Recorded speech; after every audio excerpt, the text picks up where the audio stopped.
me in the corner while I'm the one here on centre stage. You regret that old woman's promise turned nightmare. Princess for one day in your fancy frock, shoes that pinch your toes. A lifetime of rocking that cradle, washing his socks while your prince watches footy on the telly. But there's something about you, baby, that makes me feel you're different from the pack of baying hounds who think I'm the quarry, not the hunter. I want to take you into my heart of darkness, gild your skin with the light of my fire, make your body my glove, stretching all the way inside you, inhabiting all your bones, muscles, sinews, your very cells. I'm comfortable in the palace I've made of your flesh and blood.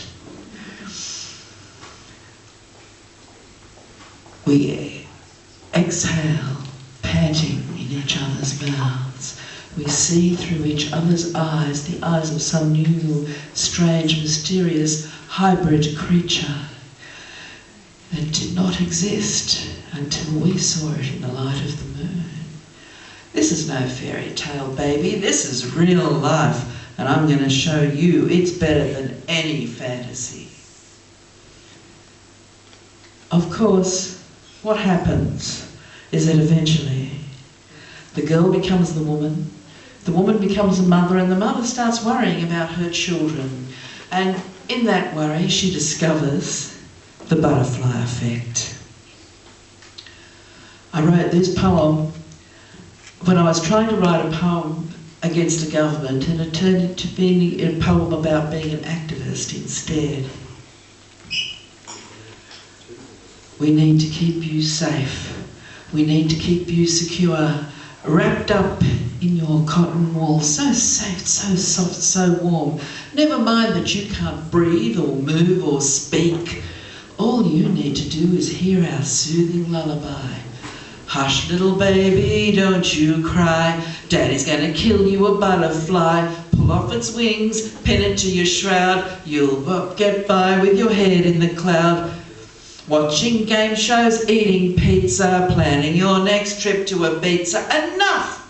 It's not enough just to eat, sleep, screw, die, satisfying my basic bodily functions, drudging in debt till the day I die, seeking glimmers of release wherever I can find them.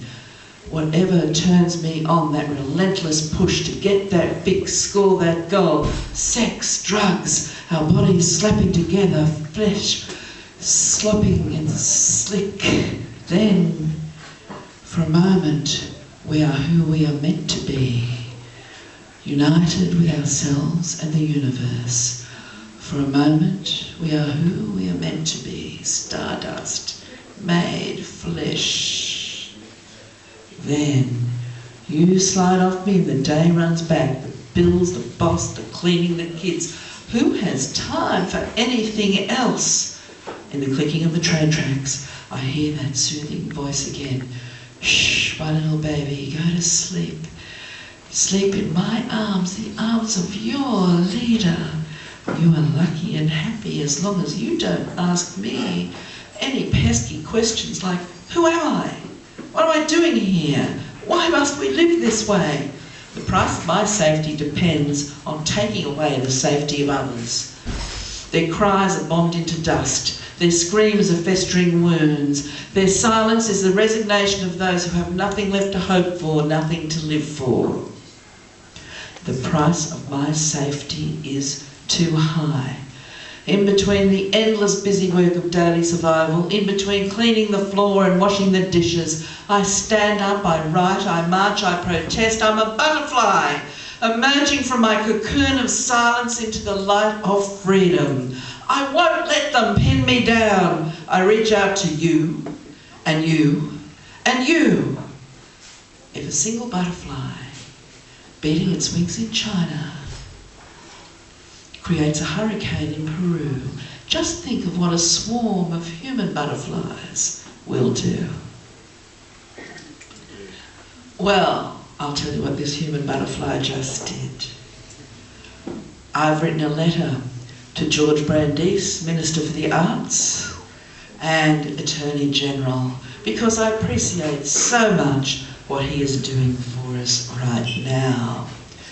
In case you don't know, George appropriated $105 million from the Australia Council budget so that he could hand it out basically to people he approves of, thereby depriving 145 quite middle-of-the-road arts organisations providing services to artists and providing employment for independent artists, depriving them of their funding. And as for being the Attorney General, he's just taking away all of our rights. You don't even need to know which ones he's taking away, because pretty soon we won't be able to do anything at all.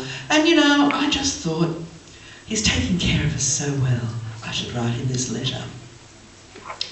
Dear George, I'm writing you this letter of appreciation, as you are the Kulturführer über alles. As you are of German extraction, I thought I'd speak to you in the language you understand. And for those of you who don't speak German, the word Kunst, which is used extensively in this poem, means art. It is the word in Denmark, Estonia, Latvia, Norway and Germany for art. And an artist is a Künstler, and they obviously got around a lot in those cold, snowy winter nights. My Kunst is a place of pleasure, a treasure chest of delights, a cavern of possibilities, the place where gods go to die and rise again. My Kunst gives life, not death, creates universes unimagined, worlds within worlds, galaxies of possibility, endless infinity, the place where astronauts cut their umbilical air cord to seek release in the oblivion of eternity. The wisdom of this world is not written in the words of ancient philosophers. It resides in the wind on water, the sun on leaves, the mist on my breath, a cry in the night. It resides in my Kunst, and all the ways I manifest that ancient knowledge the philosophers ran from in fear. My Kunst is nothing like that stinking, puritanical, putrid black hole of despair you suck us all into, George Brandis. The stench of death reeks from every word you say, every move you make, every breath you take. You look like a man who's never known the true meaning of Kunst, because wealth and power will not lead you to it, although they will help you acquire its outward trappings: the trophy wife, the trophy husband, the trophy house, the trophy portrait. Have you ever noticed, George, that trophies are hollow? A void unfilled remains a void, a hole devoid of meaning. Let me tell you, Herr Kulturführer, that those things hanging on your wall are mere shadow play. The shell of ideas greater than any laws you can pass, way beyond your meagre intellect. Keep your hands off my Kunst. My Kunst needs to be free, untaxed, untrammeled by your rules and regulations, a well of knowledge deeper than any fucking mine you can dig. As for you, mein Kommandant, Herr Kulturführer, all I have to say is this: Arschloch. We all have one. Yours needs a warm enema to cleanse it of all its Scheiße. I'm not volunteering. There is not enough bleach in the world to purge what's wrong with you, George Brandis. Thank you.